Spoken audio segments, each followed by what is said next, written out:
Welcome to the Beauty in Burnt Toast, the podcast where we celebrate the crispy, chaotic, unexpectedly beautiful parts of life. I'm Jade. And I'm Jamie. We're two women doing our best to live with purpose, laugh through the mess, and talk about the stuff that no one puts on Instagram. Here you'll find real stories, unfiltered conversations, and reminders that perfection is overrated, but showing up, that matters. And whether you're building a business, raising humans, chasing healing, or just trying to remember what day it is, you belong here. So pour the coffee, reheat the toast, and let's get into it. This is the Beauty in Burnt Toast. Welcome back to another episode of the Beauty in Burnt Toast. Today's episode is called The Long Way Home, stories about adoption and foster care. We're calling this one The Long Way Home because adoption isn't linear. It's layered, it's full of waiting rooms, awkward paperwork, broken expectations, and moments when all you have is hope and maybe a cold cup of coffee. So today I'm going to introduce first, we have Jamie Reeves. Hi. Also the co-host. Yes. So this is kind of a flip script for me. You want to tell them a little bit about yourself and your story? Sure. My husband Steve and I have been married for about 13 years. We have 5 girls. We have a beautiful blended family. His, mine, ours, yours, theirs, everybody's. And we have 1 granddaughter. We fostered for about 5 years and had just over 25 kids through our house when we did. Wow. Yeah. That's a lot of kids. It was a lot of kids. And a lot of those were just temporary placements. Mm-hmm. We did have some that stayed for a little bit of a longer term, 2 forever. But yeah, it was a fun journey. All right. Next up, we have Vickie Wright. Hello. I am Vickie Wright. We are currently fostering 2 littles, but we have been fostering for right around 3 years. And I would say we have 7 kids through our home so far. And these 2 are possibly going to be permanent here soon. Awesome. So exciting. Yeah, that's great. And finally, we have Sarah Shaneyfelt. Hey, thank you for having me. My husband Dustin and I have been married for almost 11 years. We have 3 children. We adopted both of our boys at birth, and then we had a surprise baby last year. So only because I gave up gluten. I want to make that That's clear. Crazy. Yeah. And that was right around the same time you adopted? How far apart was that? Banks had just turned 1, and then I gave birth. Yeah. So I found out, I got pregnant when he was 5 months old, but I didn't find out until later.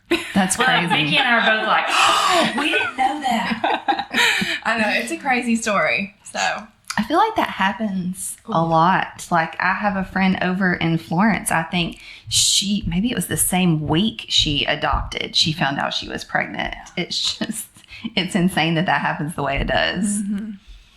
All right, let's get into this. What made you say yes to adoption? Whoever wants to start.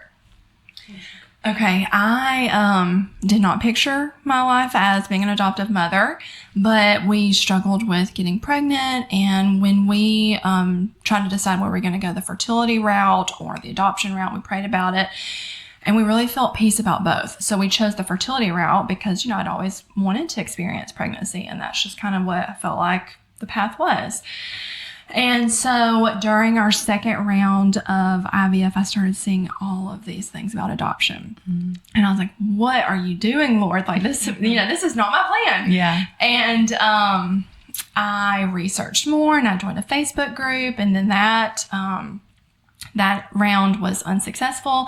And the way that we had done it, we had one more round to go, and then that was it. So I was at that point, that third round of IVF, I was like, I just don't care anymore. I'm not going to do all the things that I'd been doing, the acupuncture, all the stuff. And then I got pregnant, and I was like, oh my goodness. Okay. Delete all the adoption stuff. Get that out of my mind. And then I miscarried at 9 weeks. And I hadn't even talked to my husband about it. I was like, I just feel like adoption, like the Lord is telling us that. Mm-hmm. I feel so strongly about it. And so after I miscarried, I was like, I think this is it. And he said, I feel the same way. Mm-hmm. And so it was probably the next month where we made a phone call and started pursuing adoption. And And that's just been the most beautiful story. Yeah. Wow. Ours was a little different. Like, we got into foster care thinking we would have a place for children to come as a refuge, just kind of in a transition to going back home. We didn't necessarily jump into it thinking that we would adopt, but they bring you these tiny little babies. Yeah. So good. And it's hard to say no, but our journey to adoption was muddled in a whole lot of hurt and a whole lot of pain. And not just from our standpoint, but from our birth mom standpoint. Like, I always want to honor her, even though we've gone through so much. It still was not beautiful.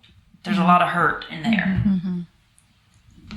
So, funny story, right when COVID began to happen, we walked into foster classes. We did the first day. I walked out going, heck no, I'm not doing that. We're not going to do it. We come out of it, I think 2 years later. We had done some rounds of IUIs with infertility, and we just decided, we were the youth leaders at the time, and I said, we put so much love into these children, why can't we do it to the ones that are in the system? We walked back in and done it with the intentions of adoption, yes, but no. Mm-hmm. Like Jamie said, you go in to just kind of be the refuge for those children, and then I actually had 2 under 2 at the moment when they called with the ones that we have now, or with the one of the ones we had now. And it was like, I didn't want to, but I knew that she was the right one for us. Mm-hmm. And since then, since the day they brought her and put her in my arms, I have no question that she belongs to me 100%. Yeah. So for both of you, how do you know they're the right children for you? It's just like, what is it? What is it like? Oh gosh, I don't know. That's tough. We had a whole lot of kids in our house that I knew in an instant would not stay with us. Mm-hmm. And I mean, I'll just be honest. There were some that I was like, absolutely not. They cannot stay here. Mm-hmm. But these two were different. And I don't know how you would necessarily explain how they're different. But there was an automatic connection from the beginning.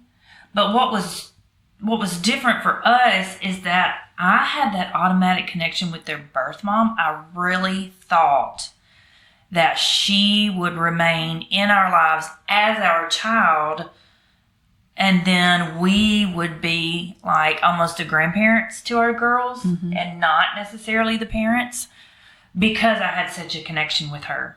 That didn't play out like that. And so I kind of transitioned from trying to help birth mom into taking over role as mom. And so that's when I knew for sure they were going to be ours. I would say that probably I had such a peace about it when they called me and told me they were bringing her to me.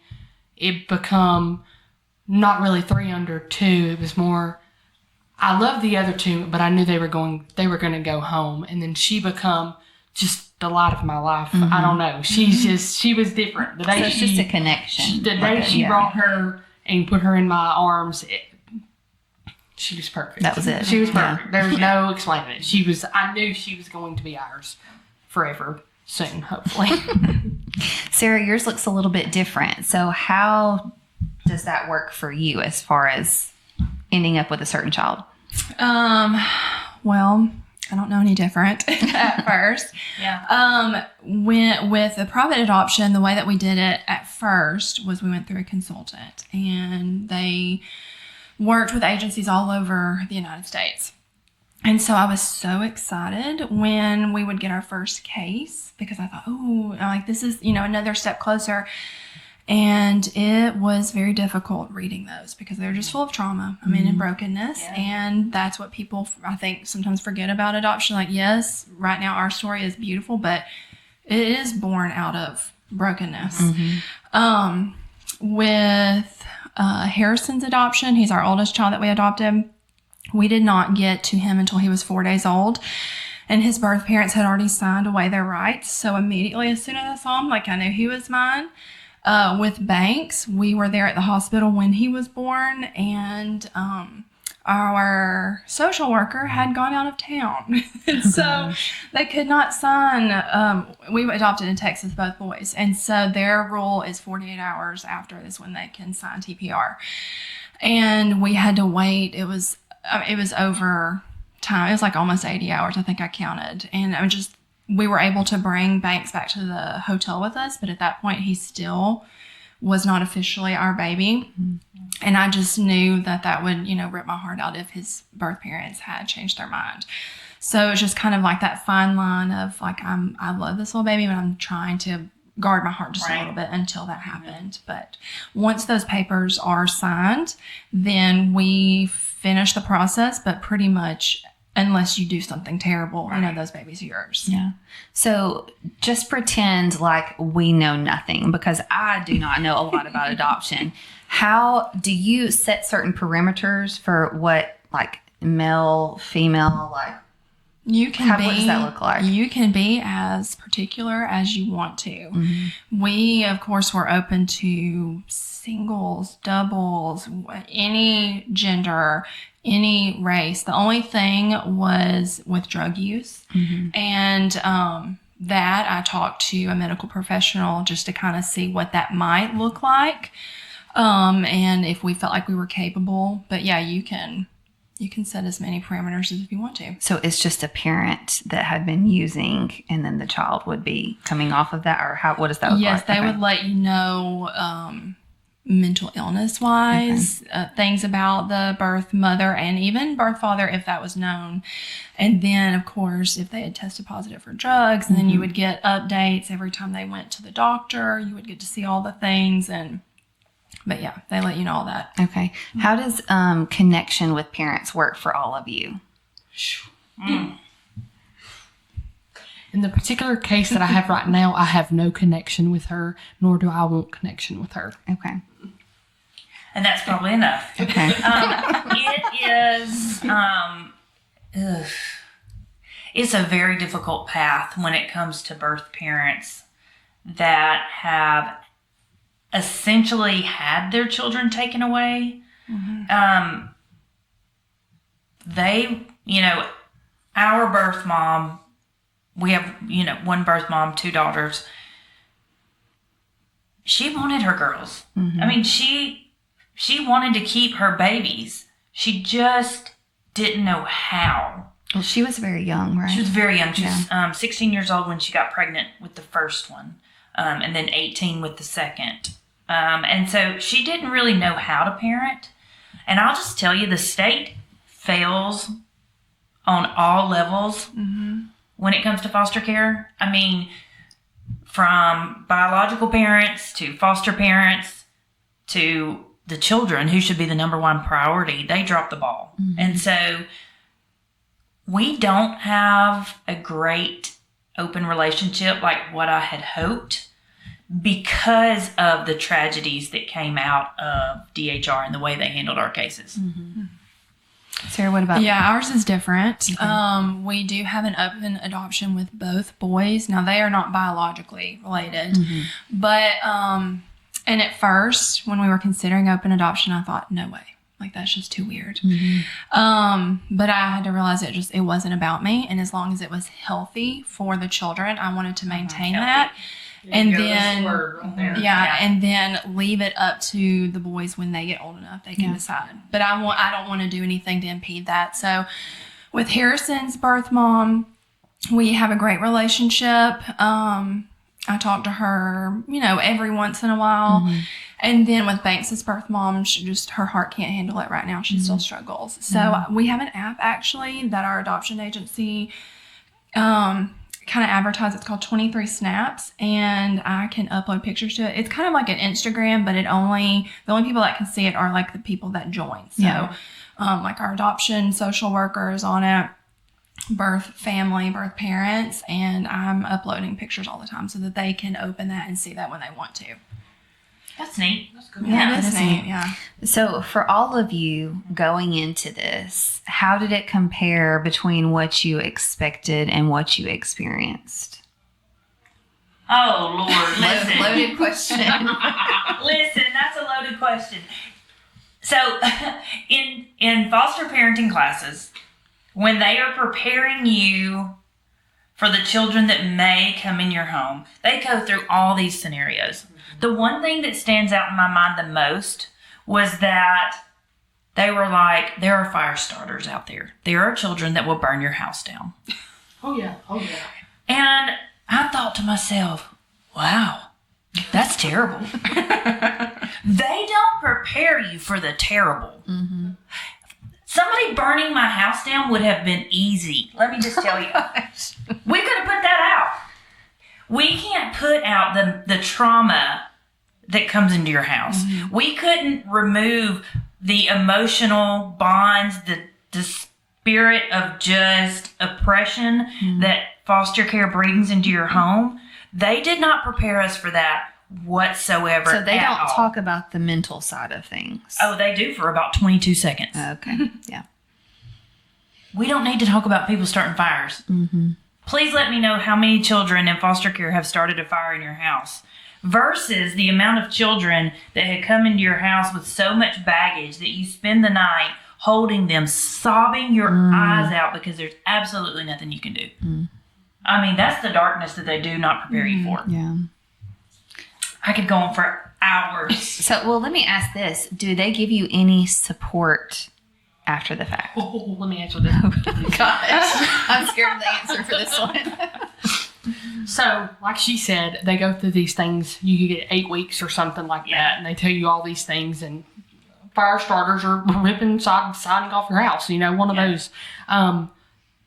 Your social worker can be a good and bad thing, and she's there supposed to be your support, and not all the time are they support at all. Yeah. I mean, you may see them once a month. You may not even see them that, if, you know.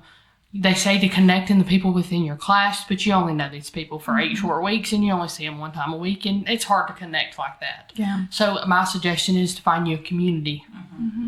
I have my lovely boss here, Jamie.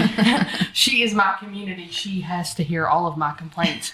Otherwise, I don't have anybody. Yeah. Because there's just not a lot of people. And then nobody goes through the same thing. Mm-hmm. Every case is different. You're not going to get the same thing. I mean, we have had 2 kids that we returned home after 420 days. You know, I said I don't have any connection with the ones that I have now. But the other one, she knows for Thor and Tobias, she called me the other day, and she's not a churchgoer. And she called me and she said, I need some prayers. And for her to say that to me was a lot. I mean, she's all in the other stuff. She has the little star and all that good stuff on her.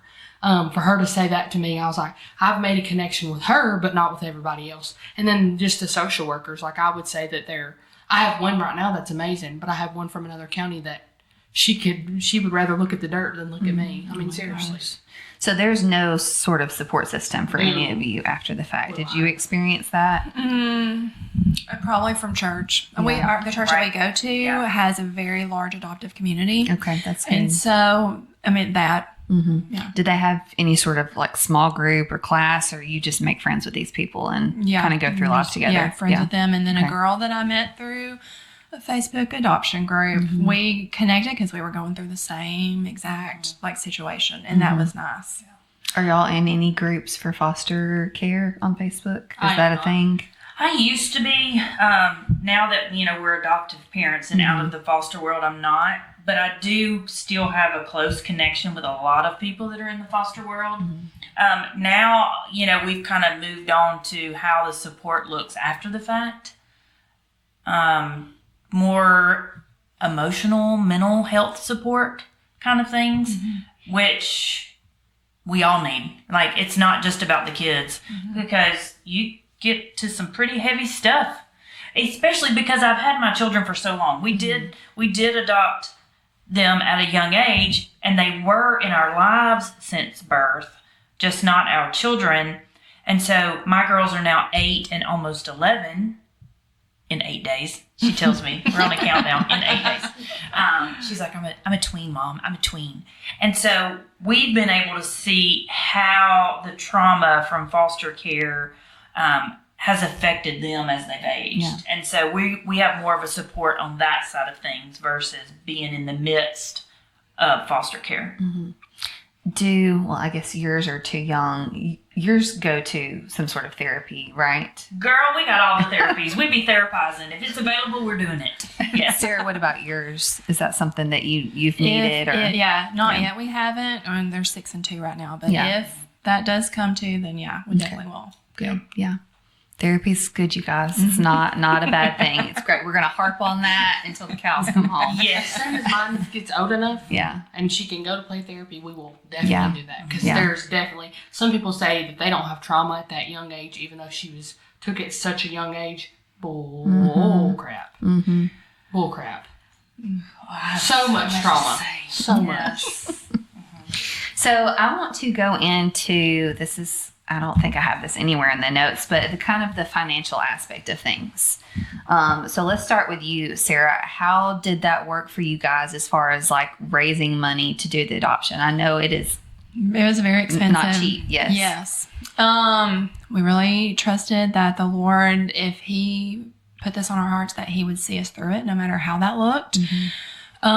We raised money by selling T-shirts. We did, barbecue plates. We did a grant through our church does a grant. Mm-hmm.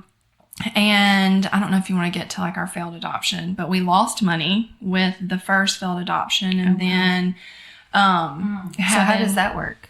You have to put money down or? Yes. Okay. So, it depends on the agency, but the one that we used in Texas, you paid maybe the first time it was like $16,000 down, and you're paying for legal fees. You pay for birth mother.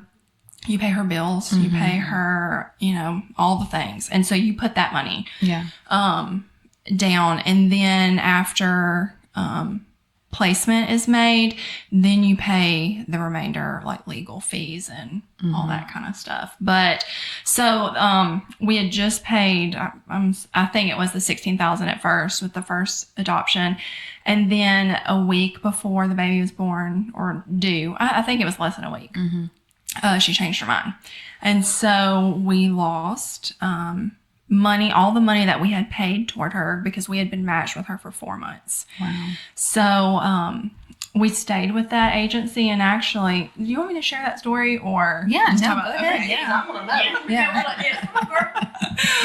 I think this is good information for people who might be considering something like this, because this is not. I have no clue. Yeah, and it does look different for everybody, but we told our consultant group, okay, we don't want to show our profile book anymore because you have to make a profile book about you. We need to, my husband's very financially, he thinks about that. So he's savvy. Like, yes, he's like, we're going to pull back. Like, we've got to think out how we're going to recoup this money. And in our adoption agency, our social worker had said, just let me know when you feel comfortable. And so we really grieved for, the first couple of days, because it's like we had lost a baby that really wasn't our baby. And it was just a very hard, how do I feel appropriately? I didn't know. I guess I'm grieving the dream that I had. Yeah. And so 1 week to the day after I had gotten the phone call from our social worker, they sent me a picture of Harrison, who was 12 hours old. And immediately I was like, yes, like show these birth parents our book. And my husband was like, I don't know, like I don't know where we're going to get this money. And so y'all lost the whole down payment. We lost what we had paid to the birth mom. Okay. So that was probably $7,000. That's a lot of money. It is a lot. Yeah. Anyways, they picked us that night, and so we had to come up with the rest of that money. Mm-hmm. And people were so kind; they were still like donating money to us when we were in Texas, and Harrison was in the NICU. We actually lived in Texas for 21 days. Let me ask this real quick: how long between them accepting you do you have to get out there? Well, we found out probably 8 p.m. That night. Hopped on an airplane the next morning, and it took us, we had terrible travel day. It took us until that. I mean, I think we got to San Antonio. We had a 9 p.m. flight to get there. And so we drove as far as we could because he was born in Corpus Christi on the coast. Yeah. And we had to stop at a hotel. We woke up the next morning and headed to the hospital. So How exciting. I mean, like, terrifying. Like you were like, Oh, I know. baby immediately. I had already put up all the baby stuff from that we had packed for the other baby and shut that nursery room door. I was like, I'm not looking at any of this. And then it was, here's a baby, and then he's in the NICU because he was born at 35 weeks and he just needed a feeding tube for a little while. That's exciting. Yeah, it was. God's plan, right? It was, yeah. God's plan. Isn't it so much better when he does it on his own? Yeah, that was not my plan, but it is the best. Yeah. Yeah. So how, after that, did you decide that you wanted to adopt again? We knew that we didn't want Harrison to be an only child, but I did not want to go back through fertility. And so we did try to get pregnant on our own, and it just didn't happen. Yeah. And so we started the process again right after Harrison turned 3. We announced our family. And with Banks, we were picked by his birth parents, and he was born the next week. Wow. So we flew to Texas. So Oh my goodness. between the first adoption and the second, as far as finances, do you learn enough to be able to save? Is it the same amount of money? What does that look like? You can, from what we saw the first time, because we just went straight back through Texas the second time because we just had a great relationship. But the first time we had set a budget of about $30,000. And the lady would send us cases, and I knew if I saw that it was from Utah, I'm not even opening it because it was like $50,000. I mean, they were so expensive. But why? I do not know. I mean, some of the like itemized list, it was unclear of some of the things. So is it what the birth mothers are asking for that makes the price? I learned sometimes their rent, like if it was, say, Houston, Texas, their rent is going to be That more. makes sense. Mhm. Okay. So you like pay all their bills. You pay their rent, you pay their utilities, you give them grocery money, they get money for maternity clothes, things like that. Okay. Yes, and then 6 weeks postpartum. So does any of this money go towards hospital? We were lucky enough that they both had insurance covered. So I think But it's if they probably like a didn't, Medicaid type Then thing. yes, You would have to pay have for been that paying as well. hospital Okay. bills. Yeah. And then it went on our insurance once the baby was born. Okay. Is it a difference if they pick you like after the baby's born? Like is the money a different? I Does would that make sense? Yeah. think that, but well, I guess so. Like with the first birth mom, we had 4 months, but then with Banks's birth parents, we had a week, but it's still kind of back paid her. I guess since she from when she went to the adoption agency to first kind of seek help. Yeah. Okay. What about for you two on the financial aspect of things? Completely different. Yeah. Completely different. In the state of Alabama, to adopt from foster care is essentially only an attorney fee, which is usually about $1,000. But with both of our adoptions, our attorney waived his fee, so it didn't cost us any money. Okay. Of course, while you're going through foster care, they give you a stipend. The child is on Medicaid, so they do receive different subsidies. And if you have an infant, you get WIC and things like that. That helps. But there's lots of out-of-pocket costs. That's what I was wondering. Is that stopping enough to really cover the care of the child? No. Okay. No. There are a lot of agencies in Decatur that help, that you can get diapers from and wipes from, and you can get, some clothes from. Vickie and I are probably a little bit different in the fact that we want our kids to look real cute. And so some of those clothes just don't work out. Yeah. Right. And that's, that's our problem. That's not the state's problem.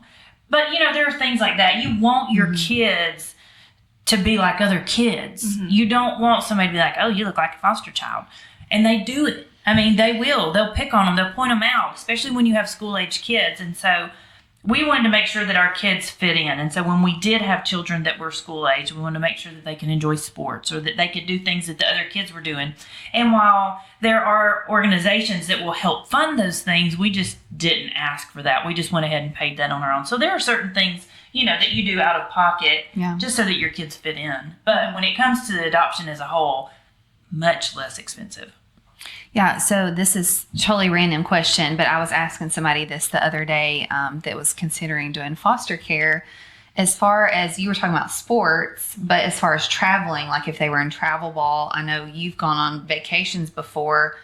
You can't take the children with you. You have to have an approved person to watch. How does all that work? So you have to, depending on the birth, the birth parents is really what it's going to depend on. I've had one case where the kids we had for 420 days, their mom wanted us to take them on every vacation we went to. Okay. She wanted them to live the best life they could. So they if get she to couldn't decide have that. them. Yes. Okay.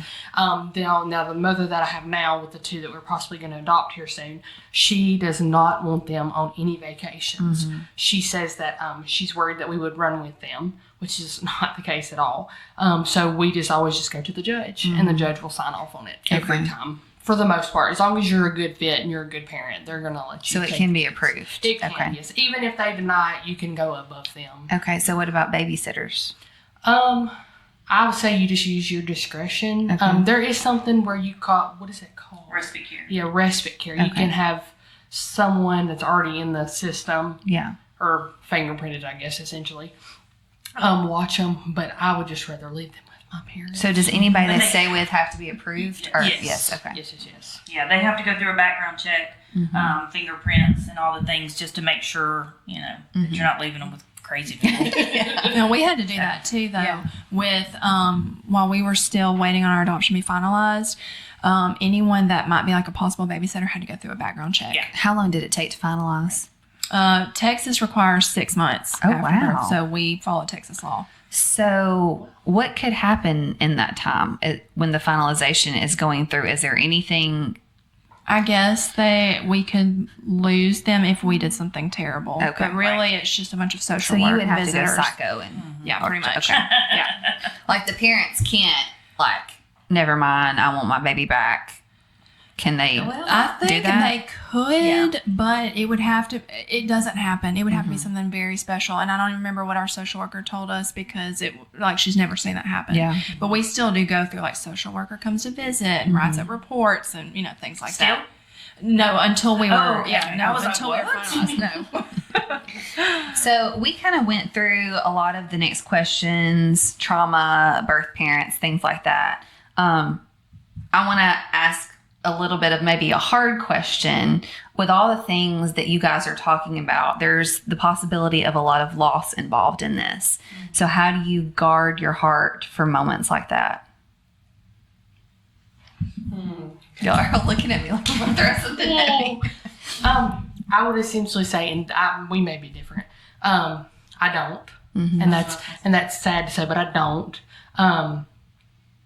You just learn to deal with it. And when they go home, like the kids we have 420 days, I was absolutely heartbroken. I mean, you could have probably picked me up off concrete on the Walmart parking lot. I was bad.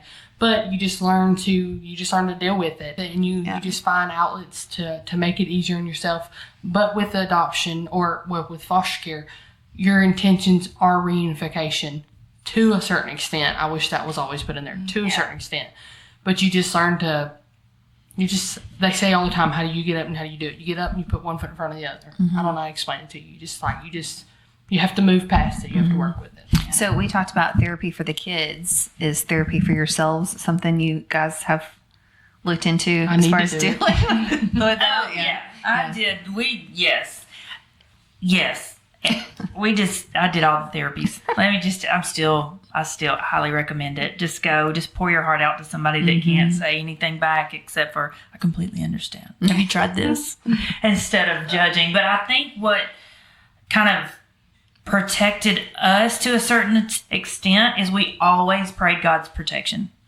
God, protect us, protect our hearts, protect the hearts of our children, protect the hearts of the birth parents that we're dealing with. And there's 2 children right now that I can still see their face. It's been 7 years, and I wonder every day where they are. I know they got adopted. I know they're in a fantastic family.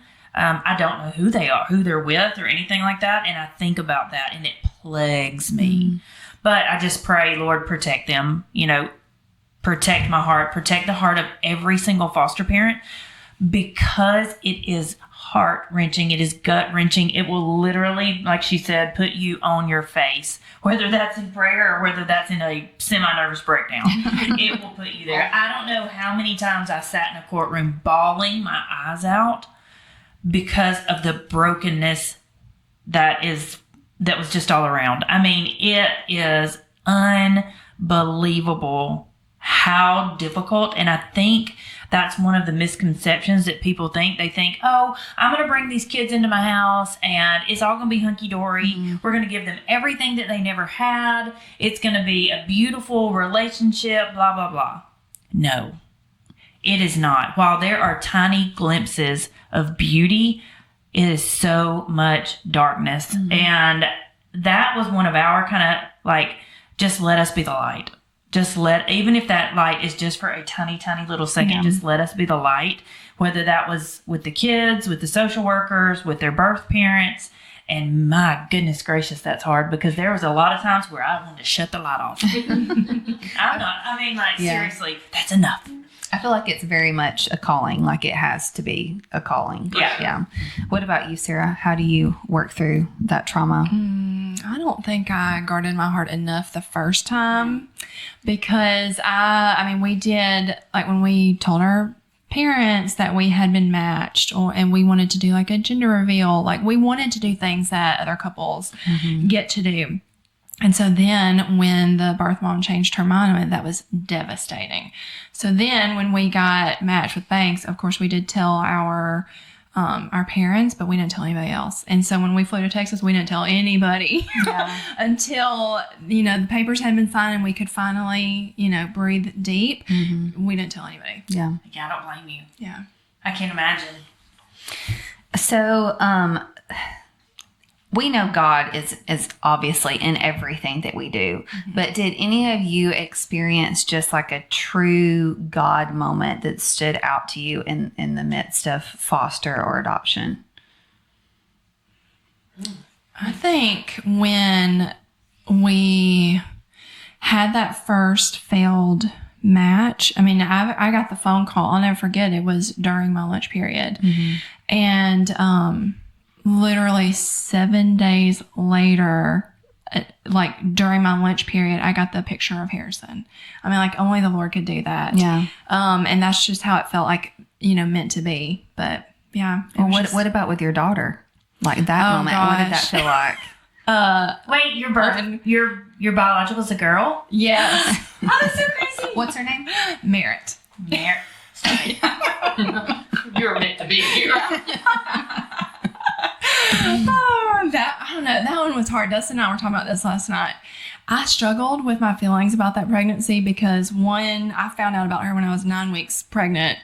And because I thought I went gluten-free for my endometriosis. And I thought, oh my gosh, it took my period away.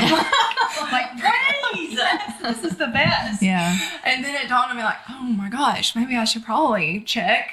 But all I could think about was I lost the other baby at 9 weeks. So I was terrified. But then also I cried a lot too because Banks was, the baby. And then he wasn't going to get to be the baby for long. And I didn't know how to feel. It's I could not, I couldn't be happy because I was scared. And then I just felt so sad. Mm-hmm. It was weird. But now, of course, we all love her and she's the funniest. And I love that they are so close together. Yeah. They're wild together, but I know. Are you sure? Oh yeah, I feel like that transition from, even for me, from first child to second child is really hard, because you have all your focus on this little person, and it's like, how do I love, two children equally? That's a really hard thing to go through. And I can imagine having two littles at the exact same time. Oh, yeah. That's tough. You could just do like me and have them 10 years apart. They say mine were 3 and 2, and then I got a newborn, and then the other 2 went home, and then I just had 1, and then I got another. You're just all over over the place.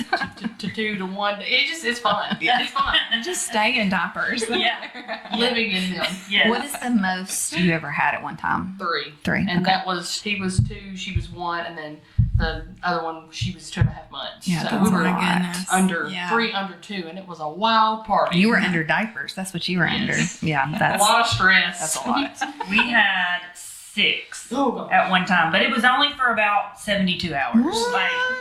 But it was chaos. I'm surprised you recovered Yeah. from that. It That's was a lot. chaos. I went to Walmart looking like the United Nations, and people are like looking at me like, and I'm like, I don't even know whose kids are mine. Like, wait, hold on, you belong with me. What were their ages? The oldest was 14, and wait, we might have had birth mom then too. So the oldest would have been 16, and the youngest was about 6 weeks.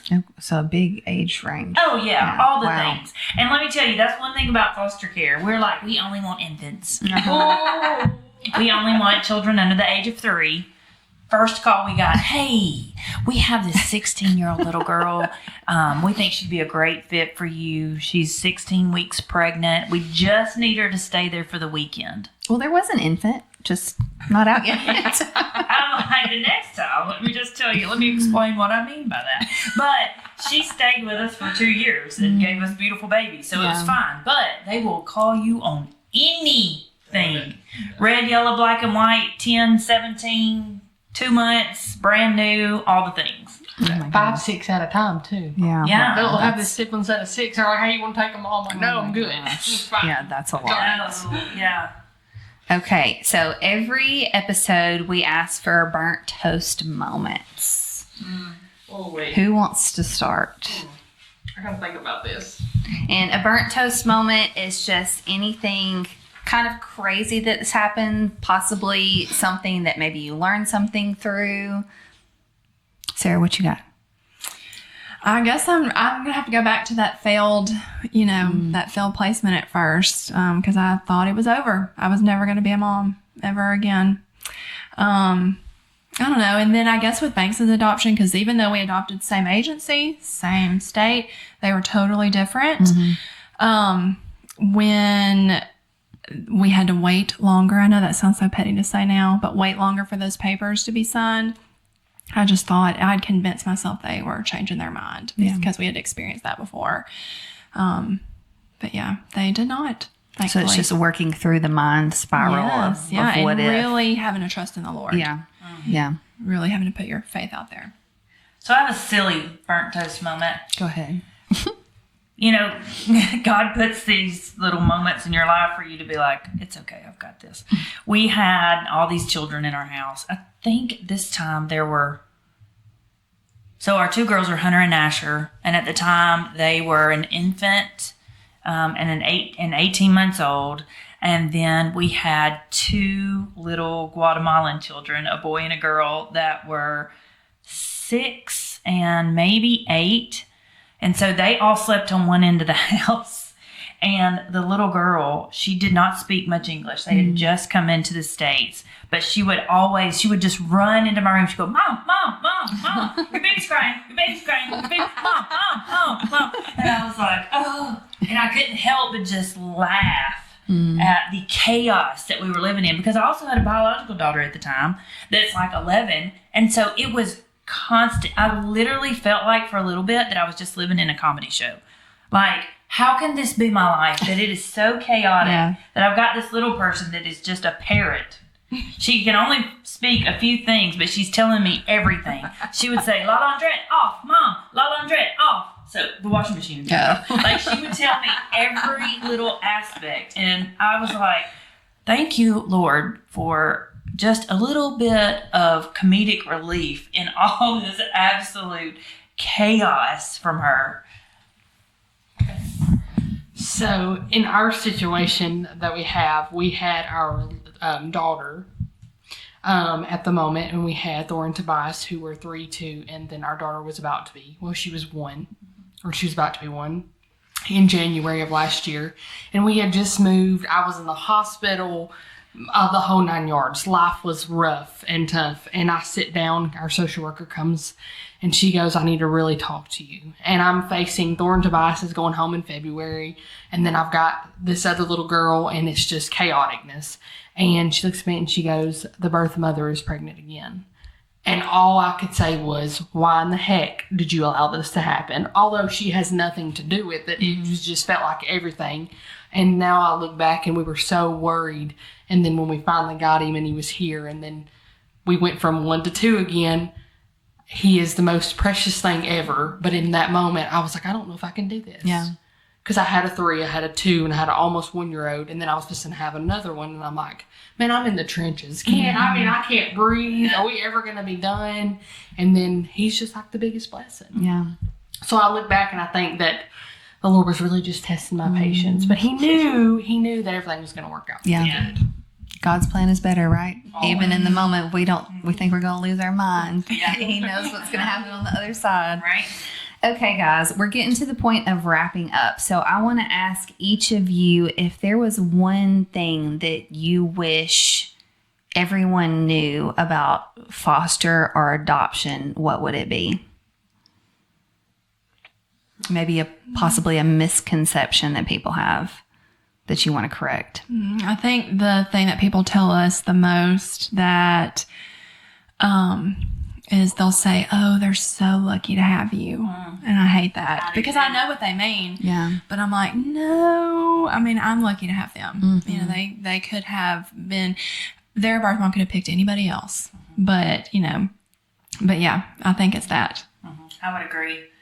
Also, one thing that drives me crazy is they'll say, well, do you know their mama? I do. It's me.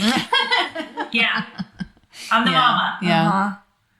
Or they'll say, bless your heart or something like on the lines of that. Like, Oh, I hate bless your heart. You have no idea. Like these children are so much. Yeah. And they are wonderful and perfect. And at least the 2 that I have right now are wonderful and perfect. And they just say that. And you're like, you don't know the cost that these kids have had to go through, and you don't know what we're having to go through. So don't act like you have been on this journey with me, because you've not. So that's, Southern people, let's just take bless your heart out of the vocabulary. We all know what you really mean when you're saying it. So Right. just take it out. And if I could step on some toes just a little bit before we end, this makes me hot when people say, you're going to have an extra jewel in your crown. No, I'm absolutely not. Because as God's children, we are called to take care of orphans. It's in the Bible. It's laid out. You're just not doing the work. I mean, I'm so sorry. There's no extra jewels for this. We're doing exactly what God called us to do. So let me ask this too. For anyone out there that is possibly considering adoption or is on their hearts, what is the best way to get started down that path? reach out to anyone. Reach out to any foster parent, any adoptive parent, and they will definitely, I know any of us here would walk you through that. Whether that's private adoption or foster care. Yeah, we're going to give you the low down dirty, because it's dirty. You're in the trenches when it comes to foster care. Private adoption is a little bit different, but there's still going to be lots of hard times and lots of hurt. No way to sugarcoat it whatsoever. But yeah, I would say, first of all, just reach out to somebody. You got the Google. Yeah. There's a lot of things on the Google. A lot of things are not true, but you could do that. But if God has put that on your heart, He is going to prepare you for that. Absolutely. So do not second guess yourself. He has done that for a reason, and He will provide the community to get you through it. Absolutely. And I say don't let the cost deter you either. Yeah, right. Because even though it feels outrageous, I mean, He provided for us. I mean, we did have to take out, like a loan through my husband's 401k, but He provided everything that we needed. So. All right. Well, thank you all so much for joining us today. It has been great. I have learned a lot. The road to family isn't always straight. It's messy, it's sacred, and it's sometimes scorched around the edges. But somehow, even in the waiting and the wreckage, love still finds a way home. And that, friend, is the beauty in burnt toast. Bye, guys. Bye.